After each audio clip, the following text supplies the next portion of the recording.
Good morning, good morning, good morning, good morning, and welcome back to our channels, y'all. Thank y'all so much for having back in. Thank y'all so much for tuning in to see what we have to say. I promise y'all, it truly does mean the world to me. And him, my boy Maximus.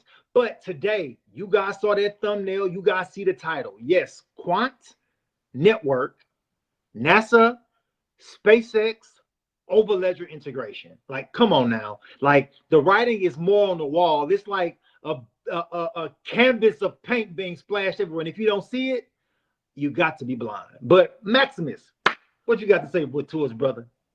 Well, we have a lot to get into. So, actually, just another disclaimer. This was by accident that I stumbled upon this, and I know I kind of do this every now and then. So, what do we have for you guys? Well, If managing your crypto feels like solving a puzzle, it's time to switch to Decent Wallet. In just a few taps, you can manage, track, and secure your crypto with unmatched ease. And here's the best part. Grab your Decent Wallet at a discounted price by using the referral link below. Don't miss out on making your crypto experience smoother and more secure. to start things off, I want to point out some key things from SpaceX first. So, believe it or not, yes, it is from SpaceX. So, you're going to see some key terminology, to say the least. So, on this, if you go to spacex.com/vehicle/dragon, it says Dragon, sending humans and cargo into space. Now, I just want to point this out. We're not talking about XDC and cargo, but we understand that when we talk about a lot of these things, it's logistics, to say the least, all right? So that should be one of your key highlights moving forward, logistics. As we get further into this, I want to put some emphasis on, again, some of the key highlights. So, obviously, SpaceX has completed more than enough missions, but the Dragon spacecraft is capable of carrying up to 7 passengers to and from orbit. And of course, it gets into the measurements, the payload, and shows you visualizations. I thought it was interesting to see some things in regards to Overledger and specifically like the Dragon. So, to take you further into this, again, like it says, human space flight gets into the nitty gritty about their destinations, what they look to accomplish, whether it's going to the moon, Mars, and so on. But again, emphasis on the SpaceX Dragon. Why is that? Gateway Logistics Services. Believe it or not, the Gateway Logistics Services, that is basically referred to as the Lunar Gateway Space Station, with the purpose of providing logistical services to the gateway, overseen by NASA's Gateway Logistics element. The flights will be operated by commercial providers contracted by the agency to support a crew of expeditions to the gateway made under Artemis program. As of March 2023, SpaceX is the only company contracted to provide the services. All right. Well, services, logistics, I think you kind of get an idea where we're going with this, but something else I want to point out is back in 2024, April to be exact, this company called JAXA and NASA had signed an agreement stipulating that Japan would be pressurized in regards to rover collaboration venture and would design, develop, and operate all this stuff, right? So, again, logistics, NASA, I mean, where do we really go with this? Well, without getting too super technical, what I gathered is, again, some of the key things here that's going to come up on your screen. Why is this important? Well, it's make integration. As you see right here, it's the orchestration layer of how this all comes together. Again, I just stumbled upon this and I orchestrated it for you guys because, again, let's face it, when we talk about orchestration, ISO TC307, the Quant Network Standard. So this is make.com demo. You can make a free account. You see SpaceX make an API call to Overledger to prepare a smart contract transaction. Then it kicks it down to SpaceX. It says, get a ship. This is why I was pointing out the whole thing of Dragon. All right. So what about, SpaceX kicking it back to Overledger? Yes, to make an API call. Then kicking it down to SpaceX to get a crew member.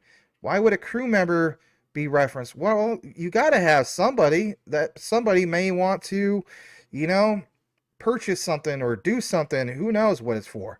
But whatever the case be, it's talking to Quant's Overledger. So the crew member is going to kick it over to the Overledger to reach from a smart contract. And then look what it says, SpaceX get a Dragon. Interesting to see the terminology. And then the final stage is to sign a transaction. Now, again, that right there, before we get into the whole thing of NASA, I do want to get, Channing's key takeaway in that regard of these findings so far, sir. Now think about get a crew member. They would do that so there will be a tracking mechanism of who performed what action at what time, so that everything is trackable, traceable, and transparent, just like what blockchains do for everything else that shows up on the ledger, whether that's the XRP ledger or whoever is holding the ledger. Because we already know, I want to say it was an announcement about SpaceX using stable coins, and they've been using stable coins for quite some time now. So we already know that they dabble in the web of Web3 via payments. So it's only logical that that will transfer over to just everyday day-to-day actions being also tracked and traced, and smart contracts being done on just simple things as far as who's operating what, who pushed what button, who, I don't know much about space travel, but you know what I mean, as far as things that need to be documented because they're crucial to the mission, so that's pretty incredible that you can do that through MAPE and utilize Overledger capabilities, their interoperability, and their technology to do so. It's pretty incredible. Yeah, that's the way I look at it as well. And, maybe some people feel like, who cares? But I mean, to me, this is big because it tells us that, yeah, you know what? This integration, it's like, yeah, Elon Musk is well connected, obviously. But guess what? Quant Network is well connected, to say the least. Probably more so. Yeah, no kidding, right? So how about Yeah. this, guys? We went from SpaceX. Now what about NASA? Check this out on your screen here in a bit. As I pull it up, I want to show you some key things here as well. And basically, it's this right here, NASA. And what do we have in regards to orchestration? Well, you see here, for example, NASA, plain as day, through Make and Overledger integration, makes an API call to the Overledger to prepare a smart contract, kick it over back down to NASA to make an API call, and then, well, as Channing would mention, what can we piggyback off of? Well, that's the beautiful thing of, an API orchestration layer. There's this company called Triple Text. We're trying to get what? Logistics. Remember how we mentioned logistics earlier? Then look at this. NASA will talk to Triple Text for logistics settings and so on. Kick it back down to NASA for an API call. API call to who? To finalize it, to sign that smart contract transaction with Quant's Overledger. I think this is a big deal moving forward, to say the least. And before we kick it back to Channing, there's something I want to point out for you guys. This is pretty interesting, to say the least. In my key findings, to take it one step further, here is a PDF that talks about standardization of intelligent transport systems. This is big. Why is it big? Well, ITS standardization activities of ISO TC 204. Now, this is in 2024. You may be thinking, well, what does this have to do with TC 307? Well, hear me out, pump the brakes. It's standardization of this. Again, Japanese framework. We'll show you some European framework. But again, why point this out? Well, I want you guys to understand that ITS stands for Intelligent Transport Systems. You see the orchestration of people to vehicle, enhancement of convenience and comfort, reduction of environmental burden, improvement safety, but again, infrastructure. Think about infrastructure layer, right? So participating in international standardization programs, obviously they recognize standards. On top of that, what about space systems? Well, look what it says here, because when you get more into it, it talks about liaisons and all these other particular ISO standards. And it mentions a mutual liaison with ISO IEC. Now we know about Quant and ISO IEC with interoperability and so on. But you see TC20 with SC14 space systems and operations. Now again, I get where you're coming from. Where does it say specifically like things like Quant? All right, I'm ahead of you. If you look, if you go, it says it right there. TC 307. It says it right above it. That Oh, well, my bad. I didn't. Good catch, my friend. Yep. So you see that orchestration, how it connects right there. Yep, Yep. you're right. Good catch. Mutual liaison with the ISO IEC mutual dispatching of representatives. So great catch, brother. Appreciate that. Not a Uh, problem. That's why we you both know, here, brother. yeah.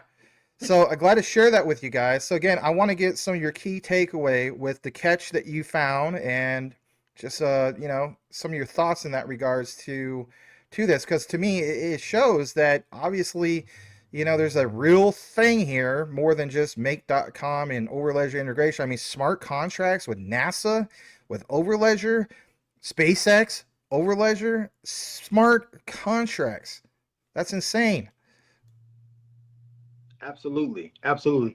You have to go back to exactly what you just had up. You have up standards. Think about what a standard is. A standard is guidelines for whoever is being governed by this set of standards to actually have to adhere to and actually work into their everyday processes so that they will be compliant. So of course, we know how integral ISO TC 307 is. But then when you go into those different working groups, those different working groups would definitely tie into other sectors of the economy, like logistics, like space travel, because all of those things will be touched by Web3. And TC 307 is the distributed ledger technology standard.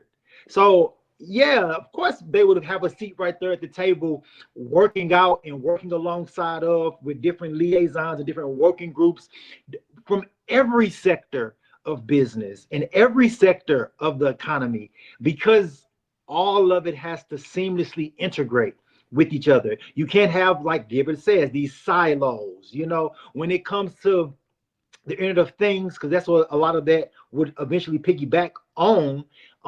Being able to talk back and forth with space, like Hedera has going on with, I believe it's YSET and SpaceX, and the computing of the information that's going on and whatever's being captured on Hedera's ledger. Well, that would have to adhere to that same standard that they're working with NASA, or if they're working with SpaceX, or whoever the case may be. And of course, that standard is tied into the distributed ledger standard because it is being captured on the distributed ledger. Hence the integrations with Make, the integrations with Zapier, these things that companies can now start utilizing in their everyday processes, getting in alignment with certain standards that's getting ready to either deploy or in the process of being deployed. So absolutely. Standard, like people sleep on standards, but that's how they codify law. You get a standard, you get a common set of agreement around the world, and then you go back to your legislative bodies and then start codifying law around the standard so that you can do harmonious global commerce with each other. But I kick it back to you, brother. Well, thank you for that breakdown, and again, thank you for that catch on the screen. Didn't realize it was literally right on the screen. How cool Oh, is no that? problem. So, That's what I'm here for.